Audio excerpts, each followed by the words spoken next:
Segunda Reis, verso 14, do 14 até o 17.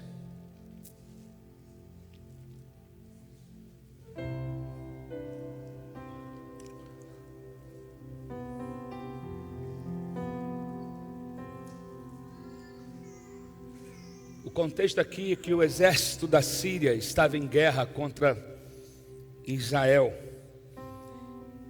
Então eles vieram acampar em volta de Israel. E aqui no verso 16, no verso 14, vai dizer assim, que o rei da Síria enviou, Ele enviou para lá uma grande tropa com cavalos e carros de guerra. Eles chegaram de noite e cercaram a cidade.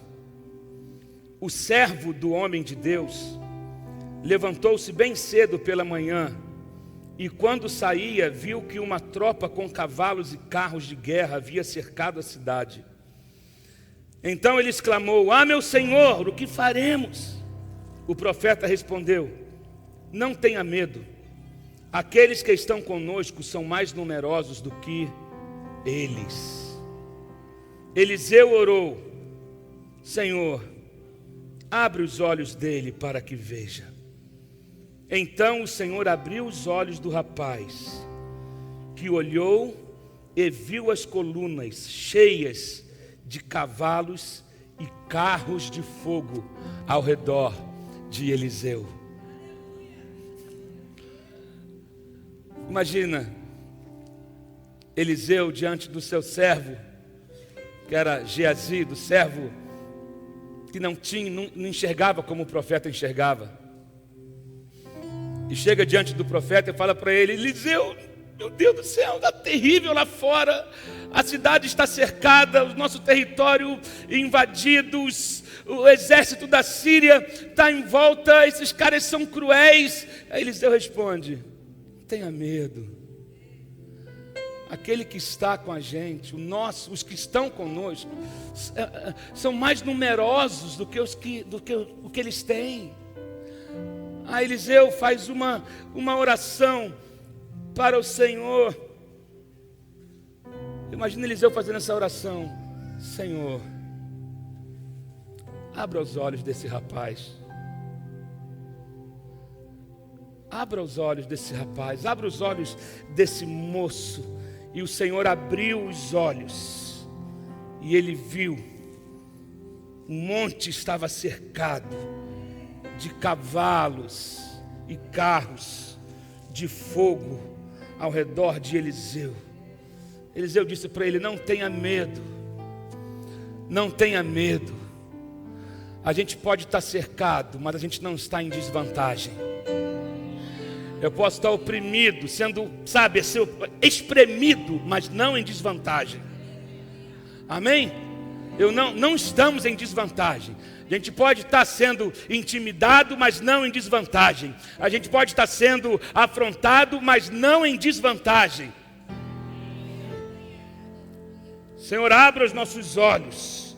Quantas vezes a gente se sente assim, rodeado, cercado por uma série de situações que nos causam medo. Medo de entrar num novo relacionamento, medo de abrir um negócio novo, medo de uma mudança de cidade, medo de uma mudança de trabalho, medo de perder o que eu conquistei até hoje, medo de não ter condições de dar uma garantia para minha casa, para minha família, medo. Queridos, a verdade é que o medo, ele acorda com a gente todo dia. São as inseguranças da vida, são as incertezas em relação ao futuro, mas da mesma maneira que o medo se apresenta, há uma fé que se levanta, que está dentro de nós e alicerçada no Deus, que é o Criador de todas as coisas, que não nos deixa desistir. Fé não é ausência de medo, fé é domínio sobre ele. Posso ouvir um amém aqui? Não entra nessa de querer, de achar que crente não sente medo. Lógico, vem, mas olha, não se renda ao medo. Porém, quando você tem fé, é o que? Fé é certeza. Eu quero chegar nesse nível. Quero chegar nesse nível de que Eliseu chegou. De chegar e falar, não tem medo não. Eliseu já tinha enxergado há muito tempo. Aquele que enxerga, ele descansa no Senhor. Aquele que consegue ver o que Deus está fazendo ou já fez, ele descansa no Senhor. Deus quer que você e eu, que nós aprendamos a descansar nele. Sabe, tem gente que tem medo de fracassar, ele está rodeado por esse medo de uma enfermidade. Tem gente que tem medo de ir no médico, porque se for no médico pode descobrir alguma coisa. Já viu gente que é assim? Não, eu tenho que fazer um check-up, mas eu não vou, porque vai que descobre alguma coisa. Eu sei que aqui não tem ninguém assim, nunca ninguém pensou isso. Mas tem gente que, eu conheço gente que é assim, que não vai à igreja, porque na igreja não vai no médico, porque ele não quer que procure nada nele. Deixa do jeito que está. Não, sabe, rodeados por injustiças no trabalho. Quantas vezes o inimigo vem no nosso quintal, gente? Porque o inimigo, ele gosta de afrontar a gente, às vezes no nosso quintal, no nosso muro. Ele não pode entrar dentro da nossa casa, mas ele vem no quintal, ele vem no muro, ele fica cercando, ele fica vendo, sabe? E vem nos afrontar. Quantos aqui já se sentiram assim, afrontados? Mas Deus não quer que você entre em pânico. Amém? Deus não quer que você entre em pânico. Deus não quer que você se desespere, porque nós não somos o povo do desespero, nós somos o povo da esperança. Nós somos aqueles que esperam no Senhor. Mais os que esperam no Senhor renovarão as suas forças, subirão com asas como águias. Nós fazemos parte desse time, não dos desesperados, mas daqueles que esperam no Senhor. Desespero é ausência de esperança. Por isso que tem desespero. Não, é igual o desgraçado, é aquele que é desprovido de graça. Nós não fazemos parte desse time. Nós somos o povo da graça e o povo da esperança. Amém? Glória a Deus. E a presença de Deus, ela não significa a ausência de problema. O que a gente precisa ter é a perspectiva correta. Os nossos olhos carnais, às vezes, quer somente nos mostrar o inimigo. Olha como a situação está feia, olha como que a coisa só piora a cada dia. Mas a gente precisa trazer à nossa mente que pela fé nós somos mais do que vencedores. Pela fé eu creio num Deus que não me trouxe até aqui para me abandonar no caminho. Eu não serei envergonhado, eu não serei destruído. Amém, gente? Não seremos destruídos, não seremos, eu posso estar cercado, mas não abandonado, meu Deus. A gente olha, a cidade está cada vez mais violenta, o sistema de saúde precário, e as coisas, vamos falar, né, coisas do dia a dia que a gente encara todos os dias. E o servo de Eliseu, ele pergunta o que a gente vai fazer. O interessante é que Eliseu não respondeu o que ele perguntou. Eliseu podia falar, nós vamos fazer assim, ó. Fica ali, vou fazer assim, vou mandar um recado para alguém, vamos. Eliseu não responde o que ele perguntou. Ele pergunta uma coisa, o que nós vamos fazer? Eliseu responde, não tenha medo. Ele disse o que não fazer. Não tenha medo. Ele disse, não tenha medo. Às vezes, o que não fazer é mais importante do que o que fazer. Às vezes o que não fazer, porque quando você decide fazer pelo seu próprio braço, tu só piora a parada.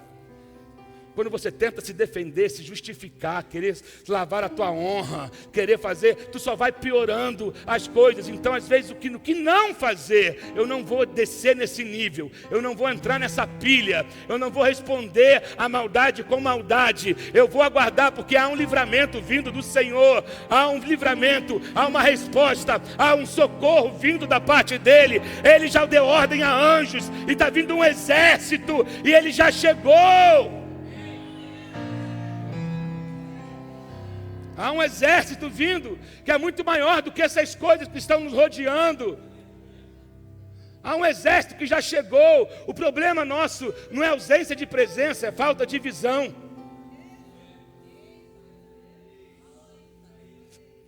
É falta de visão, porque enquanto a gente enxerga o nosso medo, a gente não consegue enxergar a presença dele.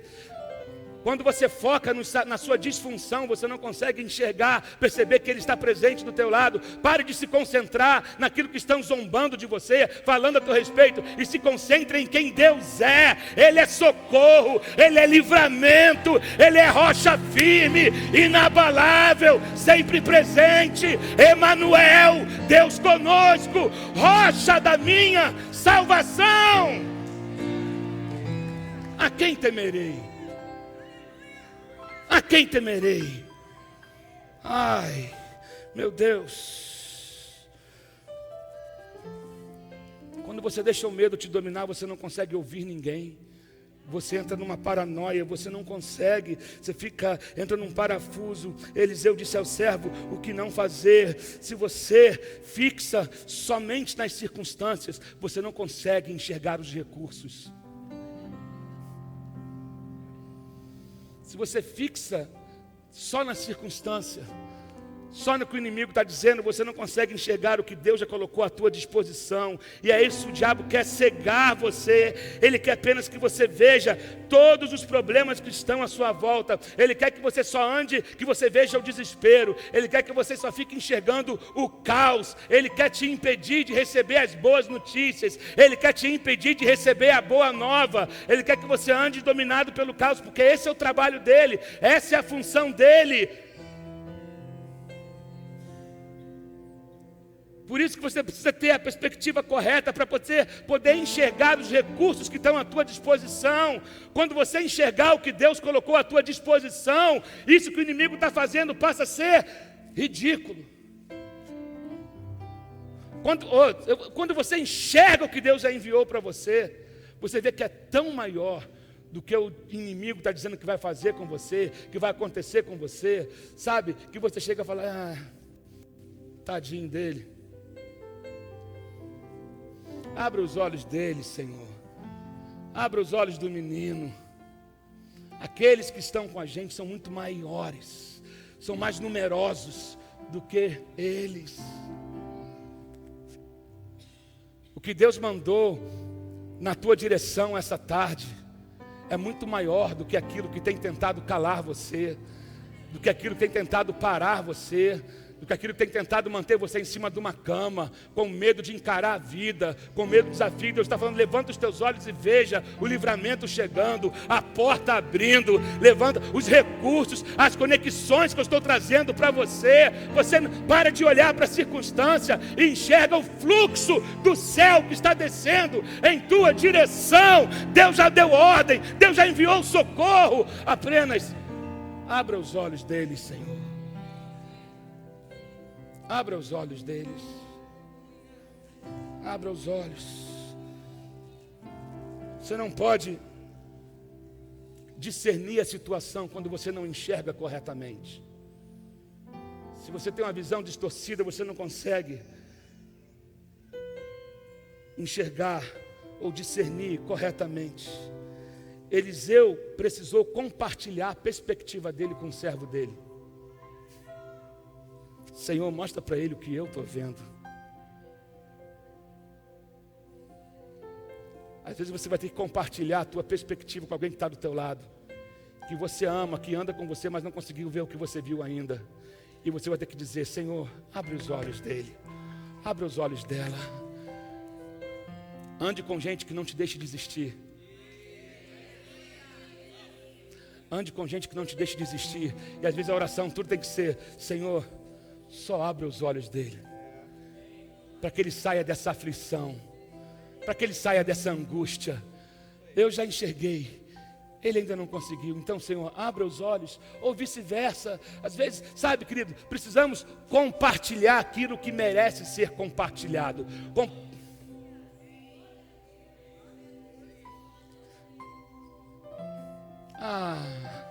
Abra os olhos dele.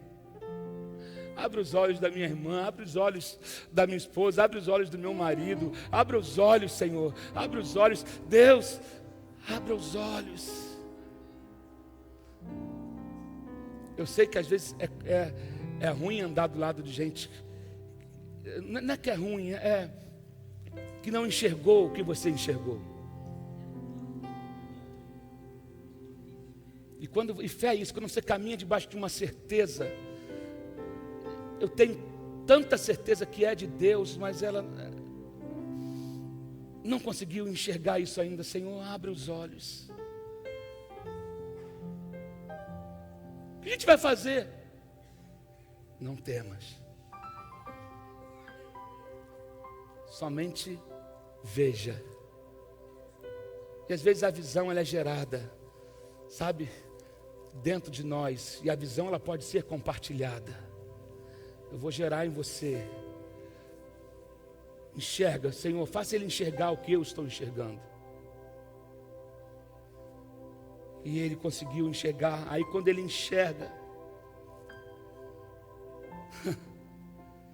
ele entra em um êxtase. Meu Deus, carros, cavalos, carros de fogo ao nosso redor. Você às vezes vai ter que ter a paciência para compartilhar a sua visão com pessoas que Deus colocou do seu lado. Amém? A paciência para compartilhar a visão com aqueles que Deus colocou do seu lado. Às vezes você vai precisar ajudar essa pessoa a desenvolver um discernimento, a tapar os ouvidos para aquelas as afrontas que surgem, que chegam até nós, e ensinar a não reagir da maneira como um carnal reagiria, ou não entrar em pânico como aquele que não conhece a Deus entra, mas a caminhar pela fé. Abra os olhos, Senhor. Jesus. Como é que eu consigo abrir os meus olhos? Quando eu começo a ouvir. Primeiro eu ouço, porque a fé vem pelo ouvir. Então quando eu falo, palavras são sementes e elas vão gerar resultados. Comece a falar as palavras corretas, ministrar as coisas corretas, palavras de paz, palavras de bênção, palavras de ânimo, palavras de encorajamento, palavras que tenham foco, palavras que vão levar você em direção à visão que Deus te deu. E comece a compartilhar isso com aqueles que estão do seu lado. Compartilhe o que Deus tem falado ao teu coração. Compartilhe, conte o teu testemunho, fale. Você precisa falar, e quando você fala, através da sua fala e do seu testemunho, isso vai acendendo a fé, isso vai trazendo na vida do outro essa esperança, e daqui a pouco ela está ativa, ela foi ativada. Amém, queridos? Sabe, quando os seus olhos forem abertos, quem ficará cego é o inimigo.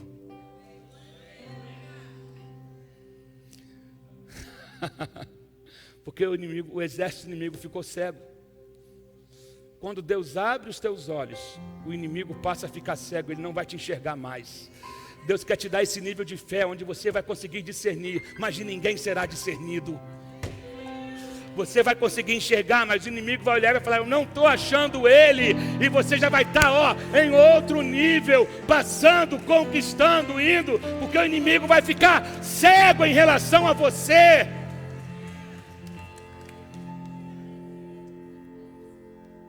Amém, queridos? Nós somos dele. precisamos ter unidade naquilo que enxergamos. O que está em nós é maior do que o que está no mundo. Comece a ver pela fé o que Deus está fazendo, vai fazer na sua família.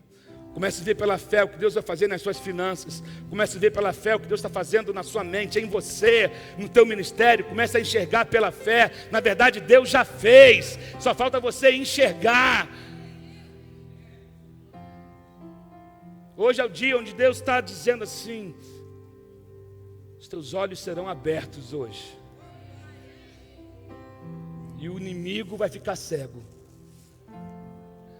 Vai haver uma inversão de lugar hoje.